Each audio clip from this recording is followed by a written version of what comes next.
বছরের পর বছর অপেক্ষার পর আবারও অস্ট্রেলিয়ার মাটিতে টেস্ট খেলতে যাচ্ছে বাংলাদেশ দল। স্মৃতিতে আছে ২০০৩ সালের ডারউইন, আছে ১৭ পর দীর্ঘ বিরতি, আছে মহামারীতে ভেস্তে যাওয়া এক সিরিজের আক্ষেপ। সেই অধ্যায় পেরিয়ে ২০২৬ সালের আগস্টে শুরু হচ্ছে নতুন গল্প। এবার দিনক্ষণও প্রকাশ হয়ে গেছে। উত্তর অস্ট্রেলিয়ায় ২ টেস্ট সিরিজ, যেখানে ফিরে আসছে পুরনো ভেন্যু, যুক্ত হচ্ছে নতুন এক মঞ্চ, আর মুখোমুখি হচ্ছে দুই দল নতুন প্রত্যাশা নিয়ে।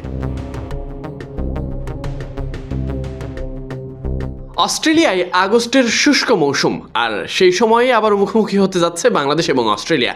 সূচি ঘোষণা করেছে ক্রিকেট অস্ট্রেলিয়া। ২০২৬ সালের এই সিরিজ শুধু ২ ম্যাচের লড়াই নয়, সঙ্গে আছে ফিরে দেখার গল্প। ১৩ আগস্ট ডারউইনের মারারা স্টেডিয়ামে শুরু হবে প্রথম টেস্ট। ২০০৩ সালে অস্ট্রেলিয়া সফরে এখানেই একটি টেস্ট খেলেছিল বাংলাদেশ।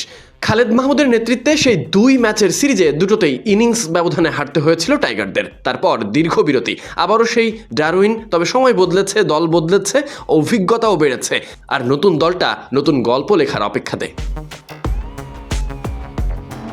পরের টেস্ট ২২ আগস্ট, দ্বিতীয় টেস্ট মাঠে গড়াবে ম্যাকগ্রেট ব্যারিয়ার রিফ অ্যারেনায়। এই মাঠে এবারই প্রথম টেস্ট ম্যাচ আয়োজন হতে যাচ্ছে। গত কয়েক বছর আন্তর্জাতিক এবং ৪ দিনের ম্যাচ আয়োজন করে নিজেদের প্রস্তুত করেছে তারা। এবার পূর্ণাঙ্গ টেস্ট মাঠে গড়াবে সেখানে, আর এই ঐতিহাসিক মুহূর্তের সাক্ষী হতে যাচ্ছে বাংলাদেশ।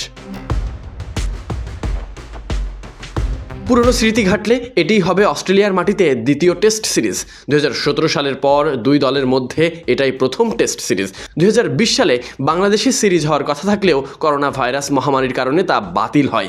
তাই এই লড়াইয়ের অপেক্ষা জমে আছে বেশ কয়েক বছর ধরে। ২ ম্যাচই শুরু হবে স্থানীয় সময় সকাল ১০টায়। টিকিটের প্রি সেল শুরু হবে ৫ জুন ২০২৬, অর্থাৎ ক্রিকেট প্লাস এর সদস্যদের জন্য। আর সাধারণ দর্শকদের জন্য টিকিট বিক্রি শুরু হবে ১৫ জন। সম্প্রচার করবে কিউ স্পোর্টস, ফক্সটেল এবং 7 নেটওয়ার্কের 7+। ডারউইনে টেস্টের প্রত্যাবর্তন, ম্যাকে প্রথম টেস্টের ইতিহাস, আর দীর্ঘ প্রতীক্ষার পর বাংলাদেশ অস্ট্রেলিয়া, অর্থাৎ টাইগার আর অজিদের মুখোমুখি লড়াই। সুতরাং আগস্ট ঘিরে সমর্থকদের থাকছে বিশেষ অপেক্ষা। Sadiq Ahmed Sunny, BD cric time.